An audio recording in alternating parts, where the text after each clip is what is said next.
We're back. No, that's pretty much really all I got here because I don't have some fancy entrance, to do like I have been doing because we've been off on hiatus the past couple of weeks because most of us here are involved in the admin side of the Zelda 1 Randomizer 2019 tournament going on, so we've been dealing with that stuff. By the way, if you haven't seen that, please go ahead and check it out. You can see the videos all over YouTube. I know that YouTube, the Randomania YouTube channel will have it, twitch.tv/speedgaming, all of them will have it, twitch.tv/randomania, all of them will have some VODs as well. So if you haven't seen any of that, you're interested, please go ahead and check it out. You might even hear a couple of us on commentary. But with that, obligatory, well, the crew is all here today, as you can see. We've got Norastra, OPT Lawyer, Crimson Avix, Chameleon Ice, and a cameraless Dark Falls. Trust me, it's better. The more cameraless is, the better we all are. Hey, I can't help my computer melts down, okay? F's in chat. But before we get started into the actual game here... Wait, Teach. Might not want to encourage that. Too many F's showing up at once on Dark's computer might make it crash. Oh, hold on. Sadness. Yeah, so before we get started back into Volume 5, Issue 11, Radical Dreamers, I thought it actually crashed there for a minute. Yeah, good job. Again, so before we get into that, we're actually going to do a quick little live read here because we're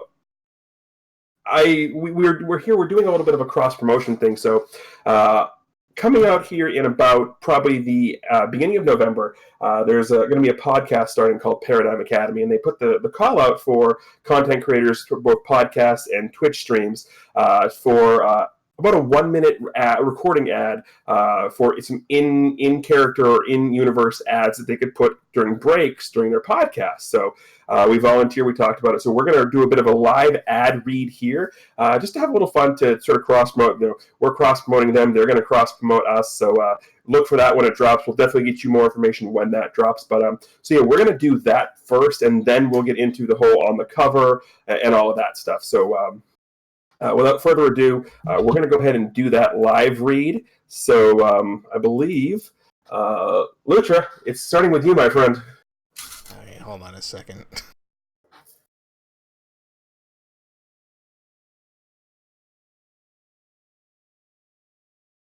All right, ready? Mm-hmm.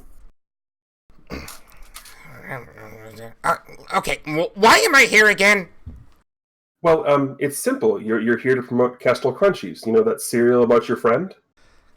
Yeah, wait, Kestrel has a cereal? Why does he get a cereal? I'm the guy who cooks everything around here. I should... Look, I'm just the director. I don't know why the squirrel has a cereal and the otter doesn't, but he does. And you're the best one I've been told to read the ad. So, are you going to read the ad, or am I going to have to go get the guy who burns the Sudoku books? I don't think he'd be able to... Okay, alright, fine. I'll do it. Alright, fine. Okay, but, I don't know, is this a script? Really? Why am I telling people what they taste like? I mean, they can't really taste anything, right? Look, that's just how radio works, Lutra. I don't make the rules. Now, would you please just read the ad? Yeah, okay. I mean, I guess, yeah, the script really isn't how I talk, though. Yeah, it says it'll give you a jolt of energy, but why would anybody need a jolt of energy? I mean, trust me, I know bad things can happen if you get addicted to things like that. It's not really a great idea. Lutra. Yep. Phantasm? Lutra. Hey. What's up? Why are you here? Lutra, you're the one that everyone knows and recognizes. I mean, literally, you are the face of the entire Bay City area. They don't know the squirrel. You're just a spokesperson, to help him out. You're a nice guy. So I know that you don't mind helping pals out. Besides, imagine, if this takes off, you may get a spokes otter job for Swedish fish and fresh halibut. Imagine all the Swedish fish you could want. Oh my Just goodness. follow the script and get through it. Oh my goodness, that sounds like a great... Alright, yeah, absolutely. Okay, gotcha. Yes, sir. Absolutely. Alright. Kestrel Crunchies. The super speedy way to start your day. A burst of flavor in every bite. Also a free acorn in every box. Wait, why would anybody want an acorn? Lutra! Oh, sorry. Kestrel Crunchies. Get your morning started like a superhero. And cut. That's the take. I'm done. We'll fix it in editing. Kestrel Crunchies, the official cereal of the Bay City Chronicles. And there's the 5-second break just so we can clip it on both ends. That was great. That was amazing. wow. Uh, We're done. Good night. The end of it, folks. and what do you say about doing it in one take, too? Because I don't think it can get any better than that. Yeah. No, we're not getting any better than that. Mm-mm. No, because after that, I'd actually have to try. Yes, you have to think about it. So what did I say here? I don't remember. Yeah. That was glorious, by the way. Absolutely glorious. It was. Thank you. So on the cover. Yeah, so we'll get that edited, send that off to our friends over at Paradigm Academy, and we'll make sure that we'll get the link to whatever issue that appears in so you guys can hear it in all of its wonderful, wonderful glory. But now we have got some other things to happen. So a couple weeks ago for Volume 5, Issue 10, Memories of a Forgotten Fate, we had our heroes split off into 4 teams of 2 to go after the 4 different cities or 4 different sanctuary cities where potential bad things could happen. So Anton and Kestrel paired off, and they ended up down in the Houston area. And I don't have my sanctuary city names in front of me right now, and I apologize for that. But they ended up there. Malkir and Ven ended up in Canada somewhere, British Columbia, Vancouver area, if my memory serves me correctly. Yep. Seraphim and Lionheart ended up down in Orlando. And Lutra and Hunter ended up in Chicago. We left there on a sort of cliffhanger where all 4 of our hero groups were fighting against 4 more of the sort of manifestations of the Zodiac Braves that we had seen previously. Anton and Kestrel were fighting against Chaos. Lutra and Hunter were fighting against Adramilk. Seraphim and Lionheart were fighting against Famfrit, and Malkir and Ven were fighting against Hashmal. So we're going to basically pick up right there where we left off. But first things first, on the cover, we see a 4x4 split of our 4 groups of heroes. Seraphim and Lionheart are in the ruins of SeaWorld, down in Orlando, fighting Famfrit. They've got Famfrit pretty much pushed up against the wall with the blacks and whites and reds of their magic just sort of combining and firing at Famfrit. In the office of the ruins of the prison in Chicago, Lutra and Hunter have got a sort of paralyzed Adramilk on the ropes as a hail of boomerangs and cosmic energy just comes flying at it. Down in Houston, we sort of see a more zoomed out picture as there is this long rope of nanotech wrapped around Chaos with Kestrel holding on to one end. And a little spot in the distance is Anton, who has just been kicked through a field goal post. And finally, in Vancouver, we've got Malkir sort of just rising up from the ashes after getting punted fairly hard as well, and Ven in the air fighting up against Hashmal, the giant earthen lion demon. So that's sort of what's on the cover. Down on the bottom right, there is a small embossed emblem with 2 planets sort of crashing into one another, signifying that this is a part of the Worlds Collide event.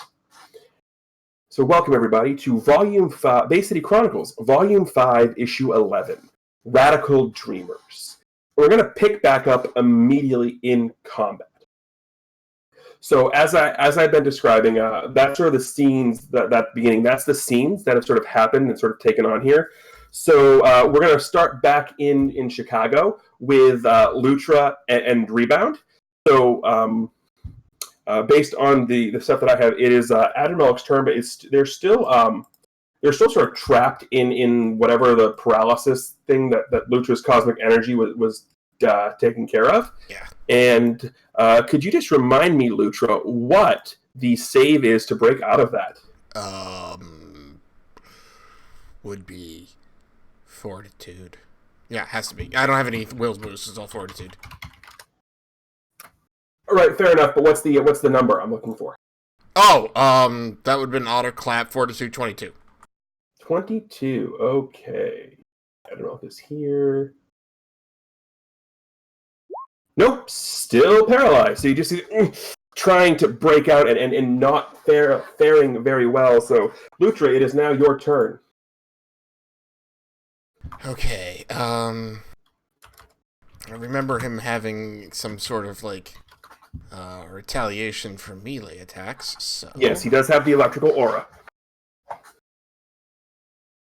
So, let me think here, actually, because I'm considering...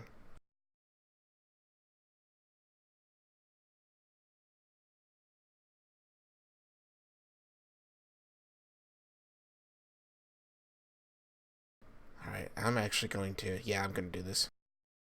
Alright, I'm going to, I'm going to try the clap stunner again, actually. Well, it's completely in the clap stunner, so it's not going to do anything else. Well, actually, the second degree is defenseless and stunned. Oh, it is. It is defenseless and stunned. Oh, is it? Oh, Yeah. I forgot. I guess I didn't think I got that far with it, because the other one was from a different thing that paralyzed him. I think it was my bolt shot or something like that. Whatever. Anyway. Alright, well, I guess I'm just going to use my bolt shot, then. From a distance. Pull out my crossbow and fire. And fire. Well, you hit. You definitely hit. And somewhere across time and space, Anton gets hit with a crossbow bolt. Ow! Which conveniently sort of pushes him back towards the field. Yeah, he's now run one row closer. But that's, as you can see, a 16 on the toughness save. So it definitely hits, and it's going to be another a bruise. The daze is kind of irrelevant here because, well, yeah, it's still paralyzed to holy heck. Right. Again, and then Hunter or Rebound here is just going to keep doing what he's been doing, and that's just throw the explosive boomerang because Admiral can't move. Right. So there's really no point in doing it. It's still going to be a bruise. But for narrative purposes here, at this point, it's going to take a whole heck of a lot of epic rolls on my part to get out of this. So I'm going to just transfer the narrative over to you for a minute, Lutra, and just describe how the last couple of rounds of this battle goes. As you basically have the battle in hand, so just go ahead and describe how you take out Adrimelk here. Gotcha. All right. So does he have anything at all he can do, or is it just us dancing around him at this point? It's basically because of the way the paralysis has worked. It needs to be able to. It can't do any actions when it's stunned. So it's basically you guys just dancing around him at this point. Gotcha. Or her, if it was a him. Oh, her. It. Okay. Yeah, Gotcha. It. Gotcha. And can Hunter do anything else other than that boomerang? He's got 4 different. He's got the regular boomerang, a bolo boomerang, a flashbang boomerang, an explosive boomerang, and in case of emergencies, a couple of expanding foam boomerangs. No tissue rang? No tissue ranks. Okay, that's fine. So, as like this is going on, Lutra is grabbing out his more bolts for his bolt or his crossbow, and he's just he's firing. He's following Hunter, like basically him and Hunter are just like going back and forth. Just firing bolts, throwing exploding boomerangs, and the last thing you see is Lutra like basically aiming and firing and shooting one bolt directly through its head. Whoa! Yeah. So as this happens, we get this sort of like you just sort of like you bullseye it, Right? And it just and it lets out this blood-curdling, unearthly scream, and it starts to like sort of twitch, and these yellow sparks sort of start to come off of it, and just sort of like. Bzz, bzz, bzz, bzz, bzz, and it finally like it glows, and it doesn't dissolve like all good bodies should. It just sort of glows and shrinks down, and then sitting there on the ground is a coin. Lucha pans over to the coin, looks down at it, and looks very apprehensive at first. You know what happened the last time I picked up a strange coin? You do remember that, from what you understand, it's because you picked it up bare pod. So as long as you don't touch it to yourself, you're fine. Right. Okay. Hey, hey, do you have any, like, gloves or something? Rebound? No? I mean, aside from the ones I'm wearing, no? Alright, okay.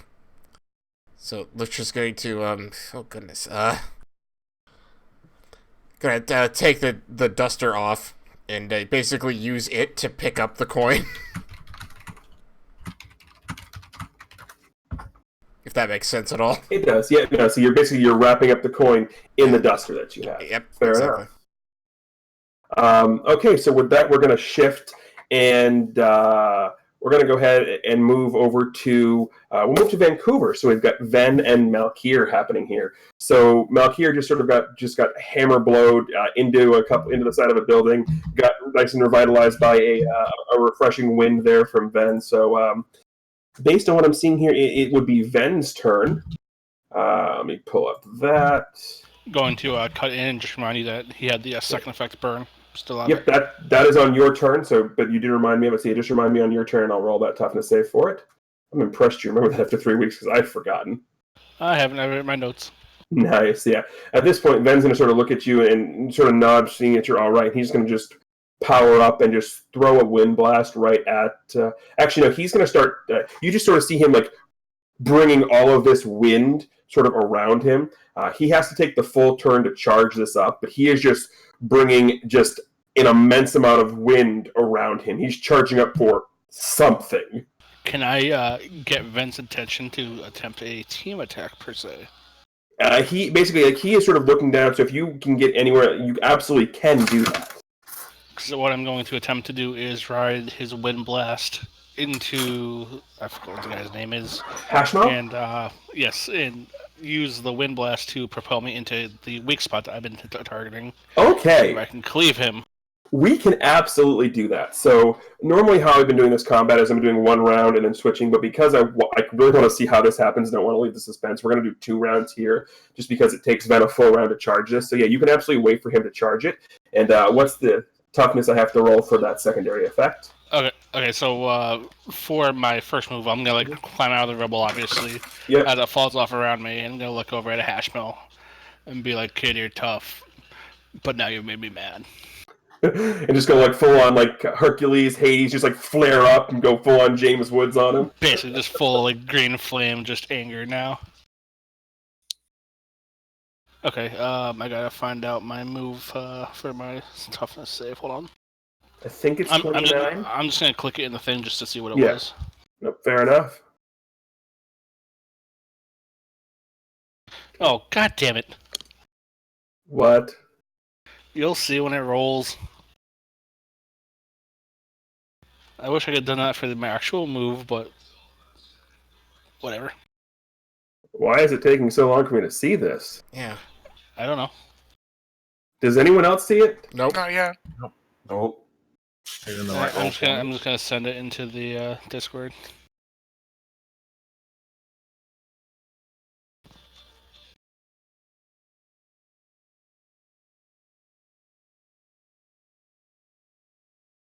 So for those who can't see the picture, he crit.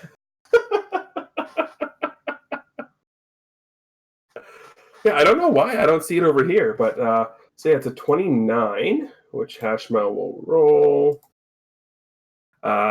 You can definitely see him sort of like wincing and holding at that spot, but you're not quite sure if it's just because of the pain initially or if it's actually done anything. But he's just sort of looking at you, staring, and be like, "Okay, if you want to play that way, we can do that." And he just takes one of his big old hammer hands and just smacks you with it. Apparently, I can also crit. The crits. The crits. They do everything. The good news is that's only a DC 27 on the bonus here, because it's not that hard of an attack. So you're only going to take a bruise and a daze. As he just takes a big old hammer hand and just basically backfists you with it.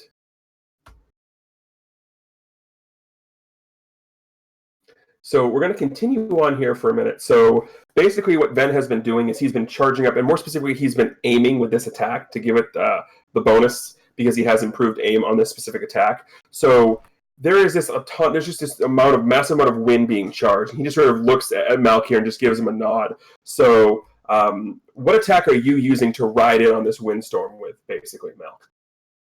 So I'm going to take my scythe out and jump into the wind, so it spirals me in a cyclone almost. So with the blade point forward, and as a kind of like a hurricane blade almost. All right, so go ahead and roll your scythe attack.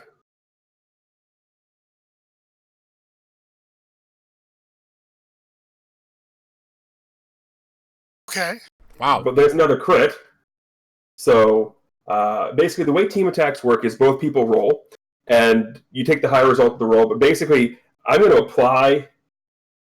Here's how I'm going to roll this. If Ven hits with his attack, I'll apply the crit. If Ven misses with the attack, I'll apply the crit as a Ven's attack hits, but without the crit bonus. It's okay. It's still a ridiculous amount of damage coming through here. So Ven's going to hit. So we're going to apply the crit, plus the additional help from Malkir. So that's going to be a DC 42, unless Malkir has teamwork. If Malkir has, okay. Actually, no, wait. Ven does have teamwork. I lied. That's a DC 45. Wow. To be fair, when Ven charges attack, it's distracting, so he basically becomes vulnerable for the turn he uses the attack. Yeah. And it's also tiring. Oh. So it's basically, I'm going to do this. It's going to hurt like heck, but I'm going to do this. Right. So Hashmal has to make a DC 45, which it cannot make. Right. Which is impossible. A crit got a 34. It just matters how much it fails. Right. So Dark, since you're sort of at the center of this attack, because that's a 4-tier failure, why don't you describe how the end of this fight happens, because that was badass. So I'm going to get wrapped up in the tornado that Ven shut out as I fly towards this thing's center mass. And my blade is going to go right into its stomach and just meat cleaver and just send sinew and blood just everywhere. Oh my. And I carve this thing apart from the inside out. So we've had back-to-back comic pages that has one with just the complete bullseye, and then this one where it's just we sort of get that comic noir sort of color scheme where it goes into the black and white thing because we're trying to keep things a little on the safe for everybody's side. So we go into the black and white, but you can still tell that there's this aura, and you just see and we mostly get the panels from from behind Hashmal that's just slash, and you can see definitely see some things happening. But then we get the comic panel that just Hashmal on the ground, and there's just ribbons of Hashmal everywhere. Just a gaping hole in his chest? Basically. And then that same glowing thing we saw happen with Adramelk happens with Hashmal, and again, glows, and there's just the coin. And since Malkir does wear gloves, he will feel safe, okay, picking it up. Yep. So we're going to save Chaos for last, because that's where most of the fun stuff is happening. So we're going to go head to Orlando with Seraphim and Lionheart. And so basically, this has been the battle of these attacks look amazing. They're just not doing anything. Because everyone seems to either be missing or rolling toughness that isn't applicable. So, Seraphim, you are up. All right. So, just so you're aware, I will be using Hero Point I figure. this round to make things more amazing.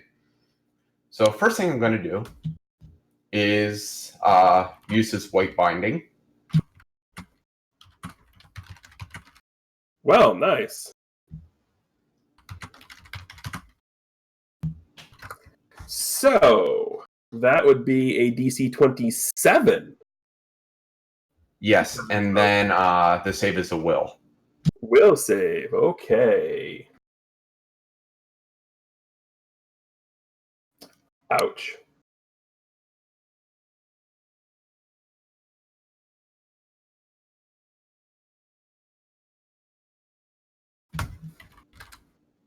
So you hit this. You hit this thing, Famfort, with this aura. And actually, hold on. Before I make the will, I actually have to make a dodge check to see if how it affects, because it's now.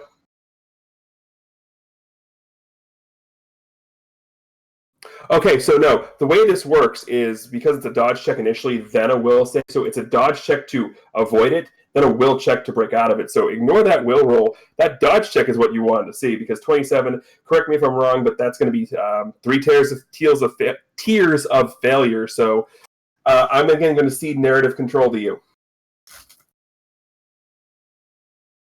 Well, basically, like, we've been blasting him with everything. And he's sort of backed into a corner. Yep. So out of the wings of Seraphim come these like white ribbons. And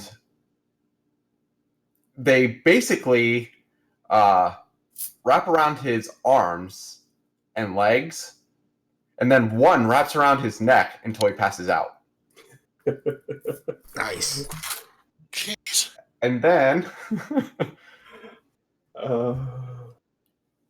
and then after that, immediately after that, I'm using a hero point for this.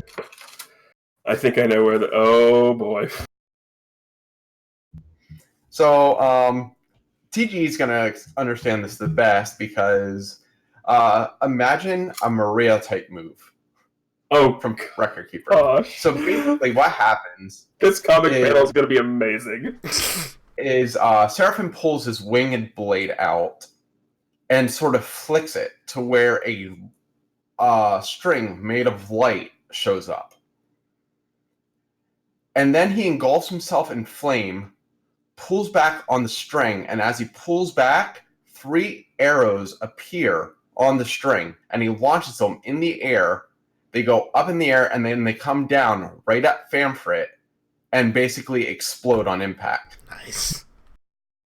Yeah, so the comic panel, just this massive amount of white and red energy as these arrows just come hailing and raining down. And you don't even get the glowing shrinking, there's just the explosion. And when the smoke clears, there's just the coin.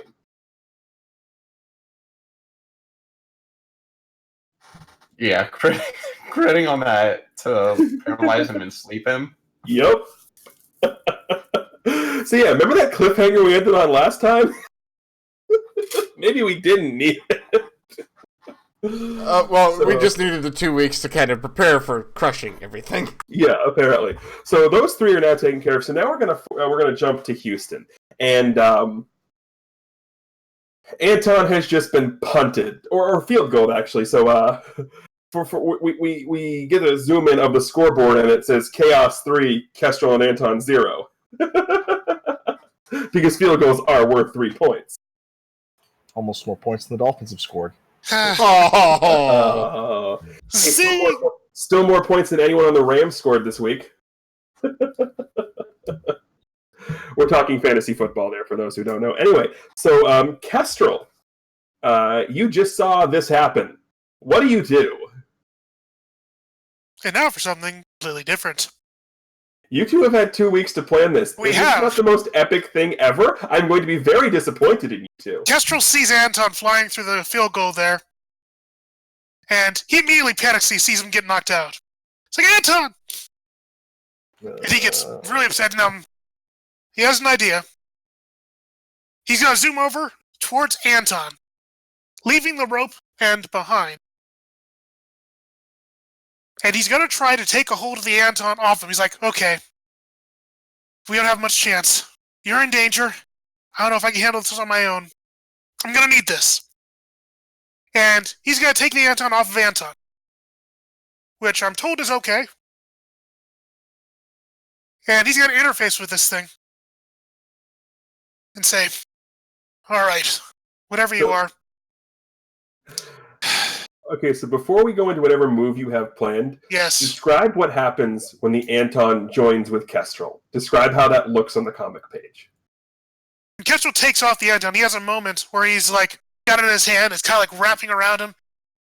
And he's like trying to control it there, and it kind of wraps around his wrist in like a nice little bracelet. Takes a deep breath. Okay. Think good thoughts. Alright. Think of the scariest thing for a giant wind elemental. I've got it. He flies up to this thing, and he transforms the Anton into a very, very large, giant device with a bag on one end and a large sweeper head on the other. Kestrel has made a giant Anton vacuum cleaner. And he's going to suck the wind out of this wind element for all that he's worth. Okay. GM is broken. No, GM is not broken. The GM is trying to figure out how he wants to have you roll for this. I mean, the correct If I can use answer a hero is, point to make it more awesome, I the will. correct answer is give me a hero point, describe what happens. By the way, there's your active picture of Kestrel and the Anton in the Discord, everybody. Basically,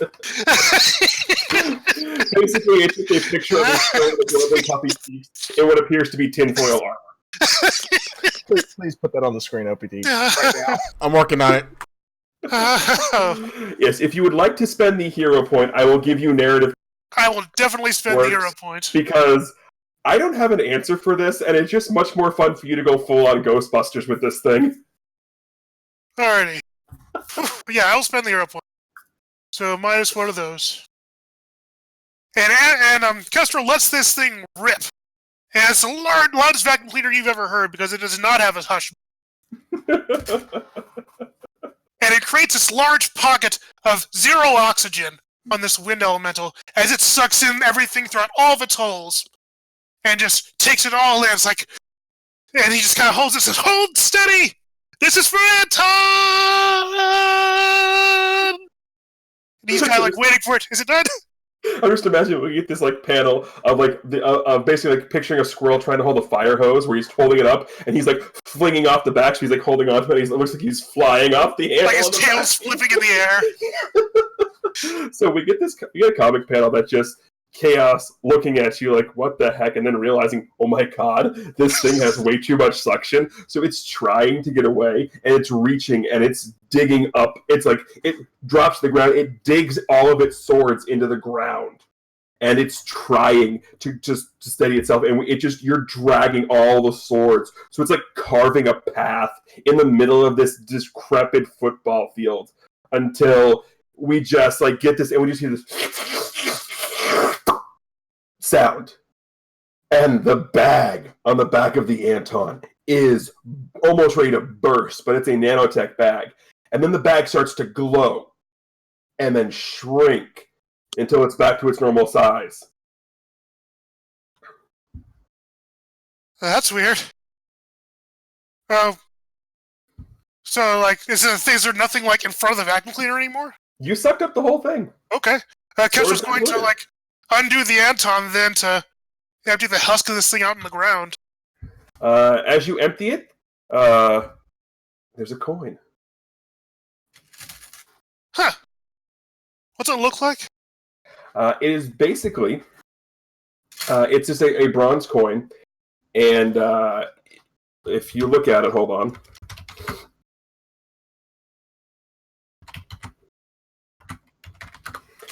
It's got does Kestrel know anything about Zodiacs? No. He would be more interested. I guess he knows some comic book stuff because he read lots of comic books, but probably not a ton of mythology or Zodiac stuff. Like he probably has a casual layman's understanding. So he'd recognize probably some of the symbols.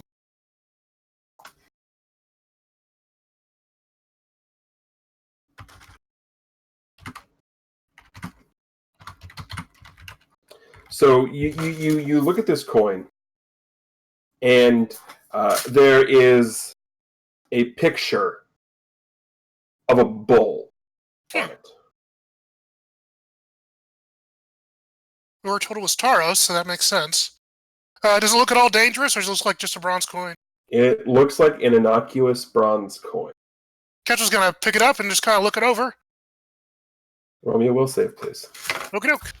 Quick question to you. I don't know if you can share this or not. Yeah. The stuff that we're fighting right now, what's their power level at?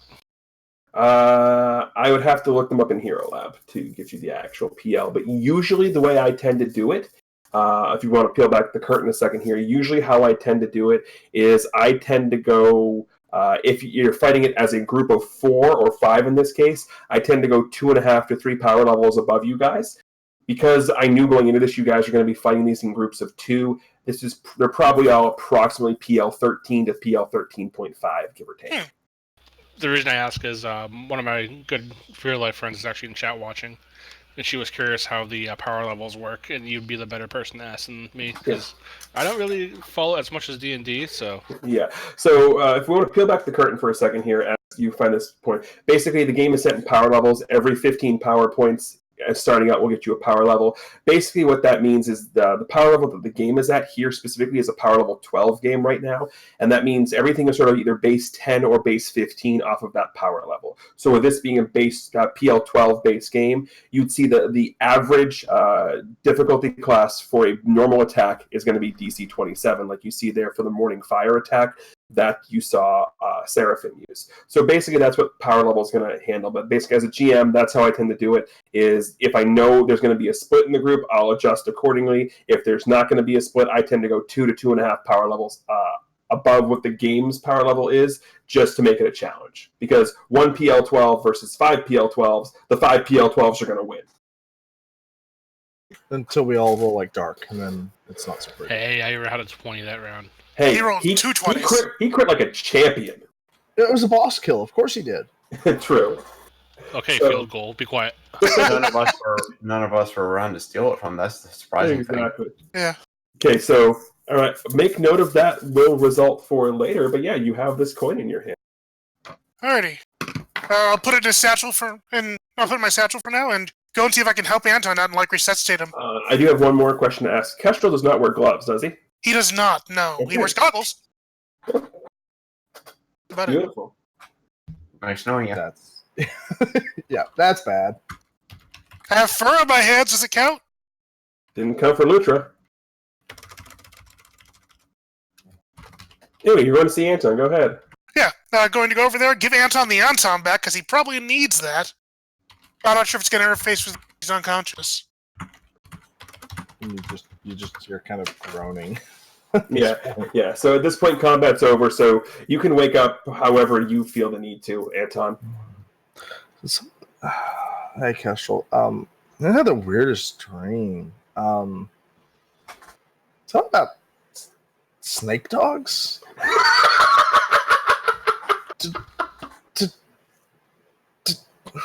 I don't know. That was weird. Did we win?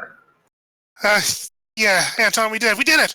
And we did it with the Anton here. It was great. You missed it. It was so cool. I used a giant vacuum cleaner, and I sucked up the wind demon, and he gave up this little, this weird, little coin thingy.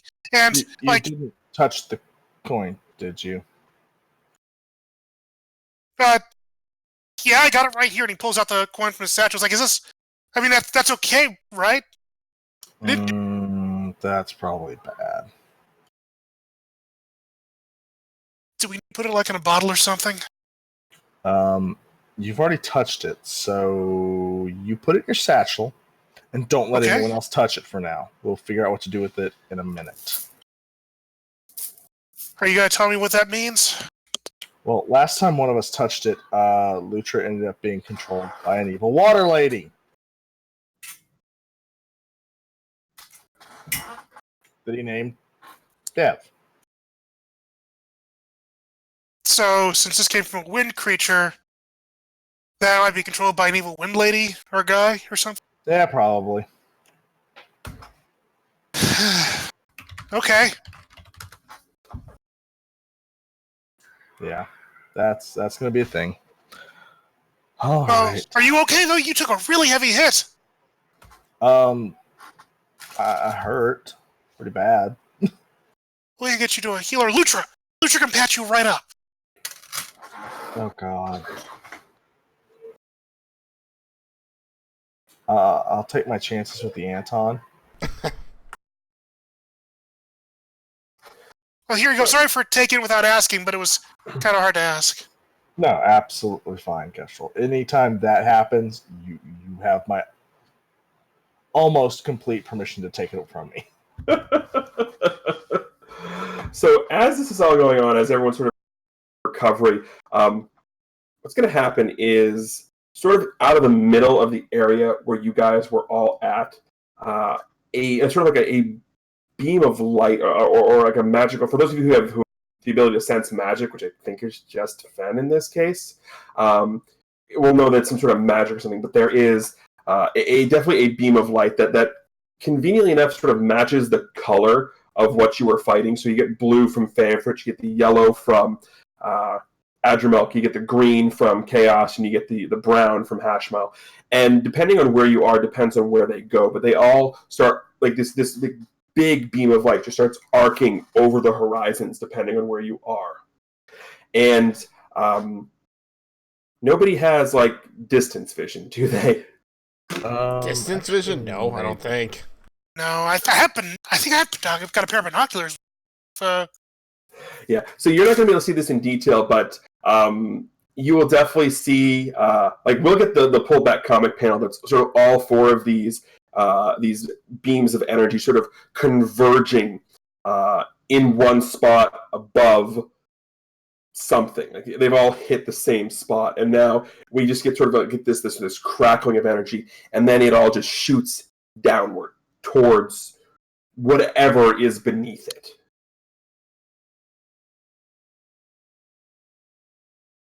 I'm not sure if that's a good thing or if that means that's where the real enemy is now. So Melchior kind of just looks over at Ven and just looks at the line of light and just kind of like shrugs his shoulders and starts like trotting almost towards the central point. Oh, we're all connected by comms too, aren't we? Yeah, but when I say central point, I mean like you guys, for example, are in Vancouver. This is firing almost like it's heading to the east coast of the U.S. Oh, gotcha. Okay, so I can't walk there, obviously. Yeah, you definitely cannot walk there. No one can walk there. It's just so bright and so powerful that you can follow it a good ways along the horizon. So Lucha will tap into. That's right, because we all have comms, like earwigs. I remember thinking it'd be weird for Lucha, but Lucha taps the. Guys, what's that? You see it too. Yeah, we see it too. You guys want to meet up at HQ? Probably be a good idea. Should we follow it to see where it goes first? Let's meet up first, because who knows what's waiting for us on the other side of this. Are you guys okay? Yeah, everything's great here. The thing we killed dropped the coin. Did you guys get those too? Yeah, we did. Anton did really awesome, and he like killed the creature, and we got a coin too. Guys, Yes. don't touch that with your flesh. Oh no, absolutely not. I made sure I wrapped it up in this duster before it's kind of unfortunate, but I don't think Phantasm would mind so much because of what happened last time I touched one of those coins. I have gloves, I'm fine. How Yeah, we bad may was have the- that, Lutra? Problem. It was so bad I pretty much almost attacked Phantasm because I was convinced everyone was lying to me and got in my head. And it was really bad, actually. And then we swapped places, and then I was in her head, but I couldn't do anything, and it was really weird, and it was really, really bad. It's actually kind of one of the worst Let me times of my skip life. ahead a few steps. How did you fix it? Oh, Phantasm! He did a thing and like shot me out of her. It was weird. I'm not really sure how it worked because I was kind of in someone's consciousness, I guess, at the time. That's what they told me anyway. I'm really not entirely certain how it worked. I'm sorry. Real quick, I got to rewind something here for a quick second. Those lights did not head off towards the east. They actually head off towards the west, or in the case of the one for Malkir and Ven, south. Fair. Okay, continue. What are you sorry about? I didn't know any of this, and Anton may have not been able to see me when I picked up the coin. I picked up the coin. Did it touch your bare skin, or did you use your paws? Because if it was buffered by the fur, you might not have an issue. I mean, I got pretty thick fur. It keeps me warm in the winter. So do I. It didn't help. Well, did it touch the pads of your feet, is what I mean. Oh, no. I mean, I used my hands, so... No, I didn't step on it either. I picked it up. I also have fur on my hands, and it didn't work. Okay, so we have to kill the squirrel now. No. We'll figure something out. We should probably all meet up and talk about this and other things. Right, I mean, this is fixable. You guys fixed it before, so it can be fixed again. That was a very... Yes, absolutely, sure. Well, 100, yeah. Let's get... At that point, Lucha just... looks over at... I was gonna say, at that point, Lucha just cuts off his comments. Like, I'm not gonna talk anymore. So Malkier looks over at Ven, asks if he's coming with him or if he's going his own way. Are you heading back to base first? Are you following that pillar? We're going back to base first to meet up with the others. Then I'll follow you there.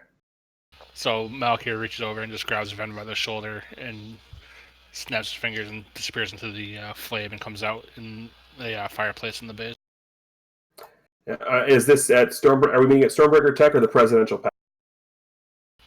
Whatever we designate as HQ, so I would assume the palace.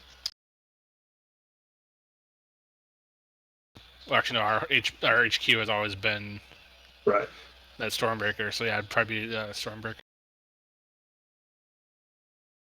All right, so at the speed of plot, everyone can arrive back at Stormbreaker Tech. Well, everyone's there. And then while they're all like discussing and chatting, they all see like a white light, like a flash. Probably would give Lutra panic attacks. And like literally right out of the light, Seraphim just walks. It's not like he teleports in and like lands or anything like that. He just walks right out of the light. Oh my goodness! Oh wow! Is that what it looked like when we teleported? I don't know. That's normal for me. Yeah, then like about 2 seconds later, you see like this swirling black and blue portal, and then Lionheart walks in and just looks at us. You know, you can tell me when you're going to leave because I'm sitting there talking, and the next thing I know, you're gone. I'm looking around. You really have to tell somebody when you're going to leave. Well, that seemed to have went well for the two of you. At that point, a candle on the table explodes, and you just see Malkier and Ven just kind of sitting on the table at that point. Oh! Hi, guys. Hi. Jet's getting old. That's kind of a cool trick. Yeah, that happens every so often. Yeah, as the candle explodes, all that fire is sort of engulfed by Seraphim putting out his hand. Don't forget, we have two beings with fur here. I don't want burnt pet smell. No, that's horrible. Yeah, it's actually really bad. You know how hard that is to get out after a while, too? What's the worst? I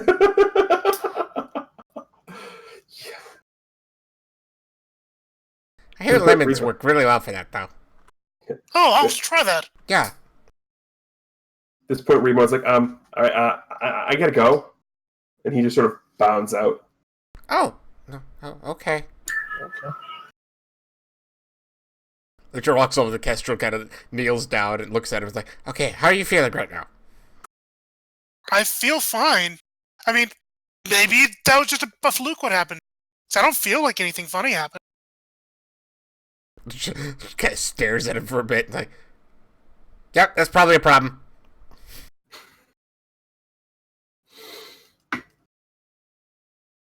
No voices in your head yet?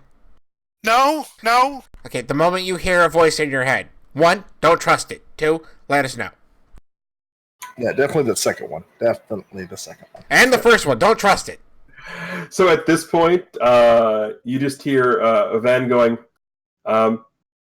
okay, so, because he went off to do something else. He goes, all right, everybody, so let me know if you need anything else. I've got some family stuff to take care of, which technically is a voice in your head, Kestrel. Oh, okay. He's lying! Okay, So not Malkir that takes voice. out. Sorry. Go ahead. No, that was it. So at that point, Malkir takes his coin out of his pocket and puts it on the table, and just tells the others to put theirs down too to see if anything is similar between the four. Kestrel takes a satchel out and he kind of like, if it's okay, I'd just like pour it out. Coin rattles on the table. Yeah, Lucha takes the duster and kind of like just lets the coin drop onto the table and then puts it back on. The duster, that is. Seraphim just holds out his hand and, like, out of nowhere, a coin just drops. Wow. Can I do my perception to see if I see anything interesting in those, or? I mean, you certainly can. They're. I mean, I'll just give you for free. They're the exact same things that you have discovered before that you saw with the dev coin that Lutra had. It's exactly the same thing. Okay. It's deja vu all over again. Yeah, there's 4 of them here. Oh boy. Okay. So you guys have already dealt with this then, right? Yeah, we Yeah, dealt with yeah. that in Chimpanzee. So Well, we I mean, beat all there's 4. What happened last time? Well, as I said, Dev got into my head, made me think that all my friends were lying to me, and Right. I didn't trust any of them, especially Phantasm. Phantasm knew, and he was hiding things from me because if he had told me, then Dev would have told all the other bad guys because they're all connected or something. I'm not entirely sure. All I know is that it was my fault because I picked up the stupid coin, and then that got Hunter and Dr. Casey and just Ben, everyone just in trouble. Lutra, that was Lutra. Like, did it summon anything? Like, those beams of lights, the things that we saw in the sky, did that happen too? I don't know, we were inside at the time. Yeah, I don't think so. Maybe... I don't know what to... So now that the group's here, Anton's still back. Anyone know anything about snake dogs? Oh, no, actually, what? It was a dream. Well, Oh. let's just. Well, yeah, Chaos got 3 points. At the football Malkir just stadium. looks over at Anton and goes, "It's called a concussion." Yeah, I mean those happen at football fields. Yes, they do. Should probably get No. your head looked at. I mean, I'm talking to an otter and a squirrel. I'm way past needing my head looked at. I mean, your head Malkir looks kind of fine. just chuckles at him. I mean, your head looks fine from here. I don't see anything wrong with it. You sure you feel okay, though, Anton? Really? I mean, I feel better than I did when I hit the bleachers, Hit the... but that's not saying much. What happened over there? Kestrel told us that you did like all this awesome stuff and nothing bad happened. Technically, Anton did do a lot of awesome stuff. The Anton was extremely important in defeating that monster. It just wasn't attached to the other Anton. Oh, I did do some awesome stuff. I did rope You did. him up, and then proceeded to get thrown through the field goal, and yeah, it was embarrassing. oh goodness. Lucha pads over. Is like, are you okay at all? I can help. Apparently I have a healing ability now or something. You have a okay, sure, fine. Oh, okay, great, yeah, sure. So Lucha reaches his hand out and touches Anton and tries to use that ability again just to like heal his pains. Which I don't know if you want me to roll for it, Tej, or not. It's just I do actually. okay. Otter care. Oof. Ooh. I also need a will save from Anton, please.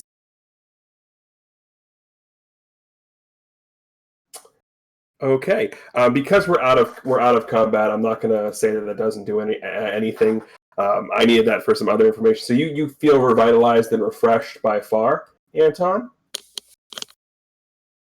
Well, that's awfully nice, Lutra. I kind of like that.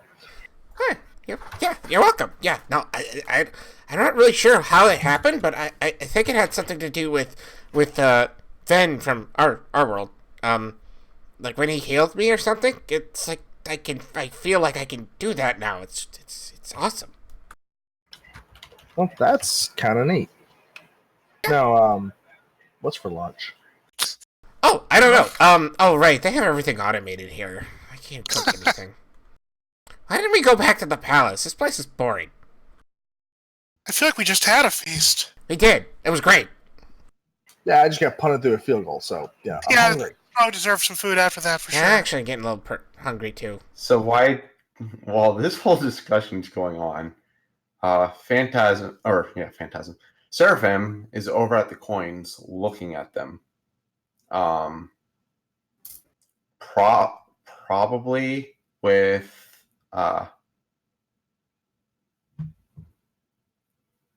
Lionheart. Oh, 100%. He is right next to you. Do I sense any magic coming from them? Lionheart will aid you on this, and no, there is no magic coming from any of the four coins. So, all you see is Lionheart in the comic panel. You see Lionheart and Seraphim gazing down at the coins, and then in the next panel, you see like a camera almost from the coins looking up at the two of them, looking at each other, and all you see is like a speech bubble, and it just has the in asterisk gulp from Seraphim.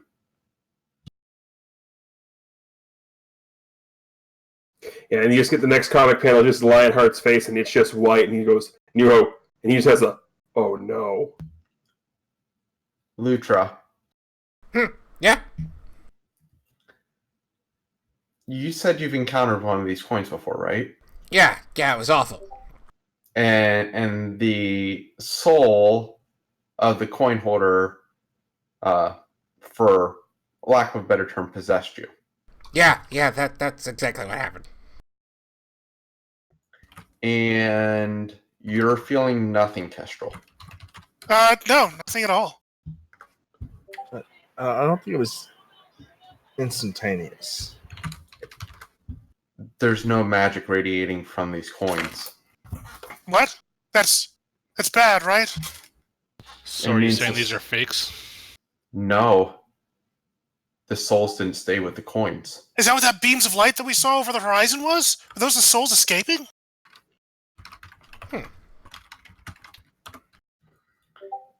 I don't know if they were escaping or if something else was absorbing them. Oh. What if it was a setup? Oh. Well, who would even know enough to set us up?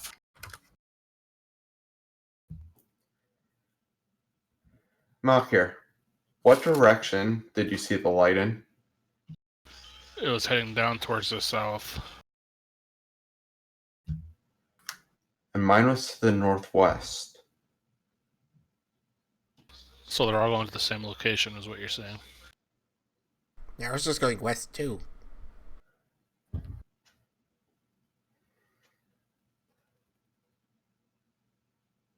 I think the lights were being absorbed in Ambassador. In what? Ambassador. And he pulls down the map again and points to what in the other world would be Seattle, Washington. Oh.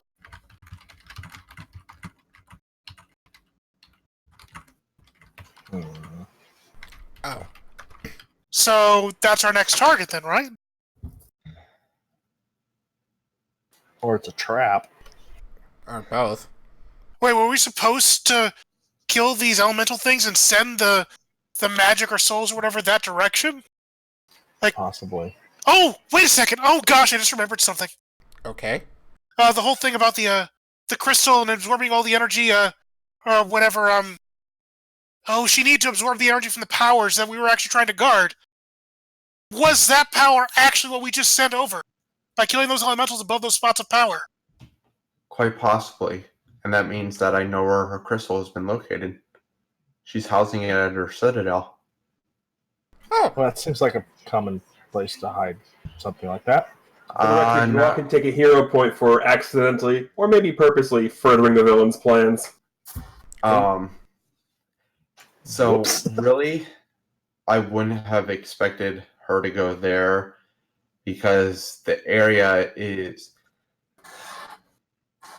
let's just say that the area has become a wasteland because they attempted to harness radiant energy there, which for the longest time we thought may impede with the crystal's power to absorb or emit any energy. But apparently she found that that was not the case. Oh. Well, now we have to go there and stop her. Yeah. But wait a second. That means, though, that everything that we did, it's somehow further like what she wanted. Is she already aware of what our movements are anyway? I don't think she knows what her movements are. I think that she... Think back to the first sanctuary city that we had to defend. How that sort of seemed staged. Yeah. And now this one. This one felt very staged. Yeah. No kidding, we had a band director at ours for crying. Yeah, they brought a marching band and a whole show for us. I hope that soul doesn't take me. It's not that she understands our next move, but it's that she's puppeteering what we are having to do. We don't have the option of letting it go, but her purpose is not what we're defending.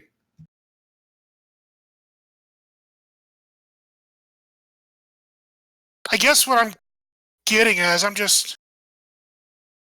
Call me paranoid, but I'm a little bit worried that maybe she has somebody who might be keeping tabs on us. Is that not what I just said last week? Lionheart's gonna look, I've already told you, it's not me. Like, I have been 100% transparent with everything, so I can promise you it's not me. It wouldn't surprise me if she had some way to keep track of you, or perhaps maybe it's just the fact that you guys reacted, and then she reacted to how you reacted to things. I'm not even sure it's that. Like, she attacks a sanctuary city, and at least the mutants with a better moral compass, not even saying that she has one, are going to do what they can to protect the civilians that don't have the ability to protect themselves from attacks like that. So it's, I mean, for us, it's either we do nothing and let the sanctuary city fall, or we do what we did, and apparently she gets what she wants. So it's not that she's anticipating our movements. We're just really predictable. She's a manipulator. Yeah. She's forcing us into choosing two bad alternatives. Right. So how do we break this? Because obviously we have to go to Seattle. We don't have a choice. We have to do that. But how do we do it without doing what she wants? Well, I remember Dr. Casey once, our Dr. Casey, made a really good point about, like, basically letting her hang herself. Like, give her exactly what she thinks she wants, and use that against her somehow. So don't show up. Well, I think at this point she knows that I'm here and I'm with one of you, so that kind of takes that angle out of it. Well, here's the thing. We don't show up. I don't know where the power of her crystal is right now. But if it becomes too high, that assimilation happens. Can't let that happen.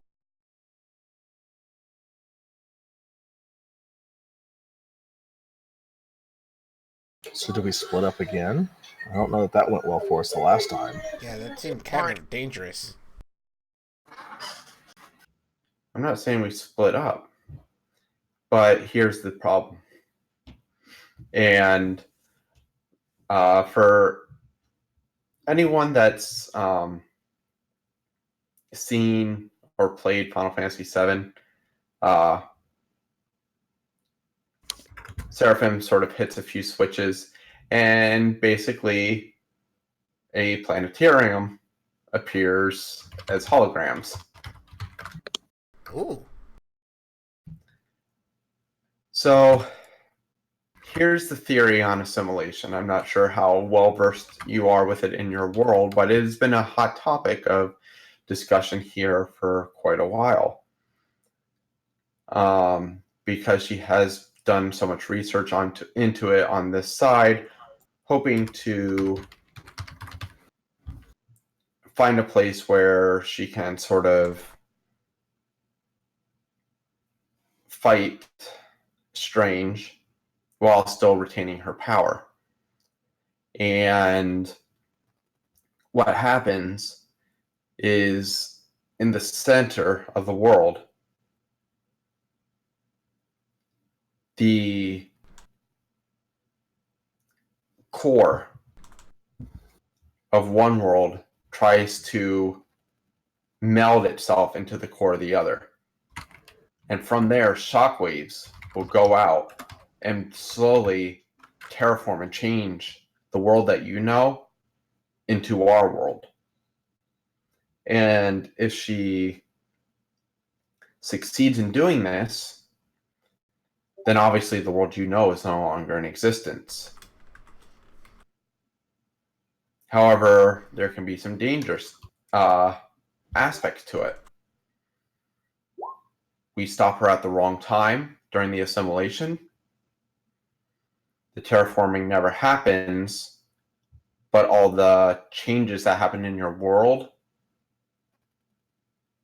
are still impacted.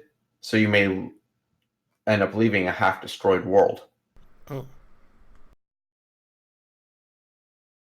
And we like our world. Yeah, I mean, I'd kind of like to get back there sometime.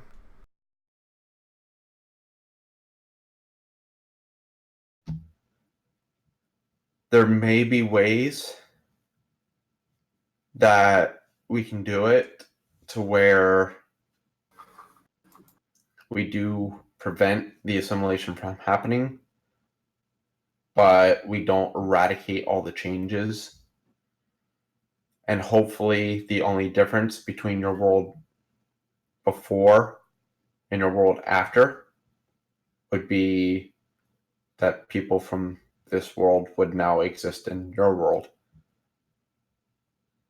Oh, Like, how many people are we talking about? Whoever makes it through the assimilation, oh dear. Interesting. which is bad for us because that's a lot of casualties that I might have to deal with. Yeah. Not to mention, I'm not really sure how things like our Casey and your Casey would resolve themselves. Oh, right, yeah. Because there would be two Dr. Two, Cases in one place. Yeah, I don't think that ends well.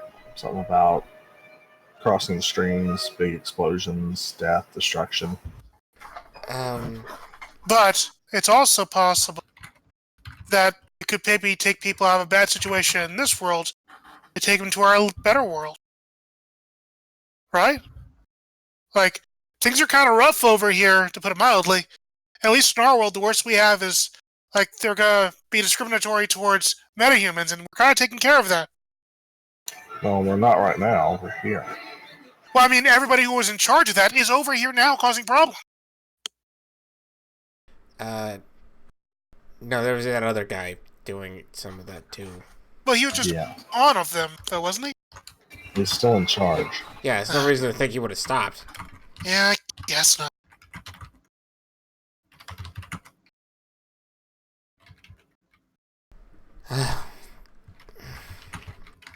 So, what's the possibility then that we could try to maybe protect as many people as possible? Like, what if we... Like, can you do like an evacuation plan or a How do bomb you shelter? evacuate worlds merging? Space? Like, yeah, if we took everyone off the planet and the worlds merged, then we would have two sets of people in the same continuum? I don't know how that works. To be quite honest, I don't really want to find out how that works.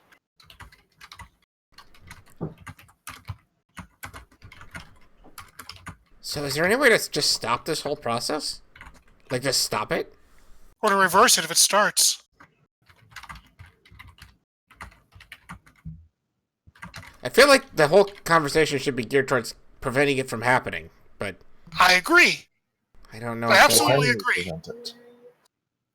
As I said, that's if we destroy the core while it's going on. What if we destroy the source of the power? That sounds like a better idea. Well, what happens if it's in progress? Do we get the same results? I don't know. If we destroy the core, we destroy the existence of the planet. If we destroy the source, which in this case would be the crystal, then maybe it just reverts itself. Well, I like destroying things, so I'm okay with it. I have a bad question. Okay. We destroy the crystal. Do we still get to go back home? I don't know, Kestrel. I don't know. So I thought that was kind of integral to... There might be a way to still get us home, but I don't know. seems to be a lot more magic in this world. I'm really honestly not thinking about it right now. Maybe we'll find some other way or something. I don't know. Like, there's that whole Doctor Strange thing, and I'm not, I don't really... Right. At this point, Lucha actually stands up and just kind of walks away from the group, and he looks like he's got a headache.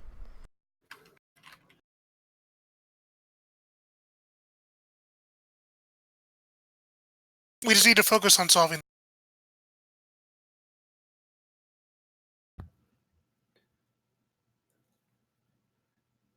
As Lucha walks away, Seraphim sort of looks a little bit enlightened.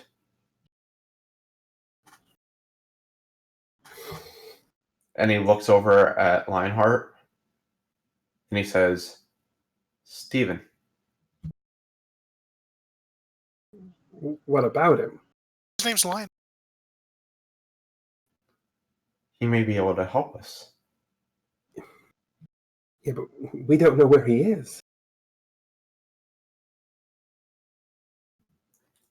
In the world.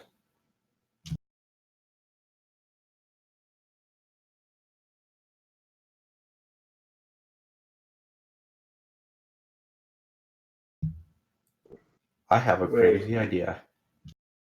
You're not thinking what I think you're thinking, are you? I think we need to go up to Amphibir. I'm sorry, Amphibir. Bless you. Yes.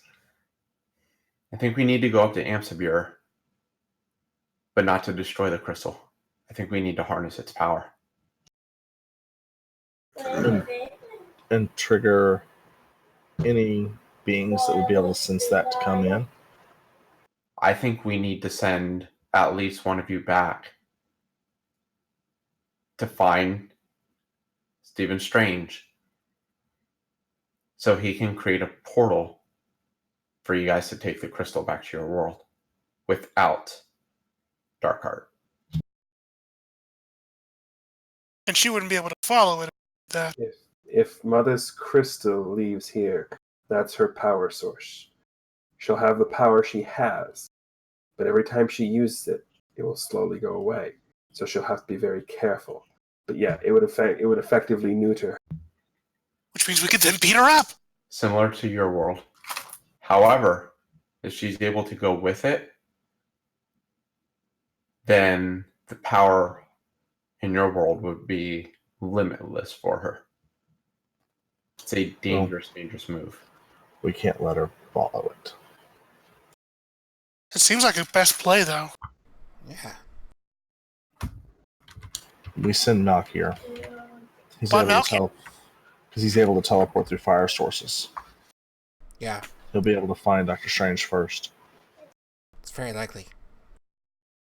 He's got the best movement around us. Do you know someone who would be able to contact Doctor Strange quickly? Dr. Casey should be able to. Dr. Or Ven, Casey because he knows magic. or Jay. Jay Pontius, remember? He actually Oh, talked yeah, about he it. knows everything. He knew about him. Yeah. That's right.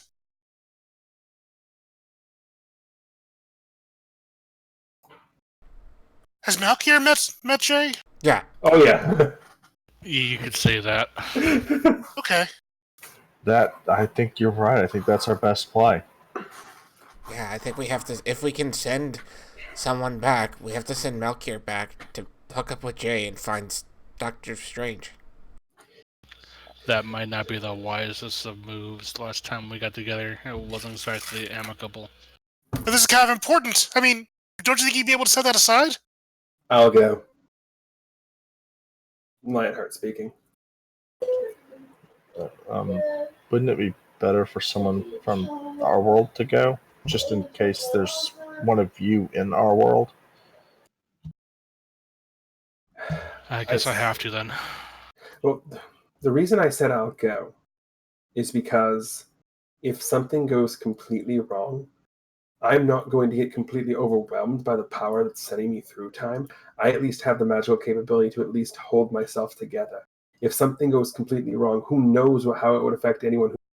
At least some of my power comes from that crystal because of who my mother is. So at least I wouldn't be torn asunder if something went horribly wrong.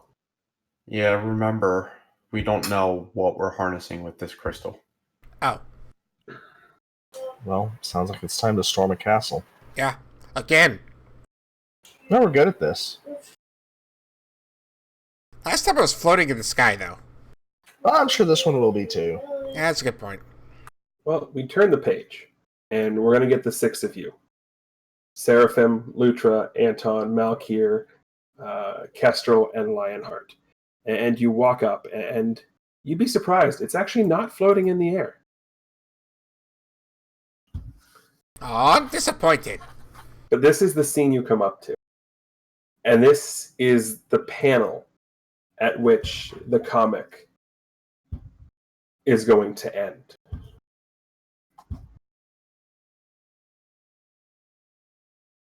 So, housekeeping notes. We're going to go with 2 PowerPoints for everybody. And I already know what next week's episode is going to be called. And I will post it here in chat for you guys. But next week's episode is going to be Volume 5, Issue 12, 1D4, D5, 2C4. The heck? Check. Bingo! Oh, yeah. No, check is the correct call for that. Check, yeah. For those of you who don't play chess, that is the series of sequence of moves for the opening play called the Queen's Gambit. Ooh. Cute. One of my favorite gambits. So, with that, everybody, on behalf of Noah Raystra, OPT Lawyer, Crimson Avix, Chameleon Ice, and Dark Fowls, thank you all for watching IMTG, reminding everybody to, of course, as always, keep hailing. Bye, all. Follow us on YouTube and Twitter.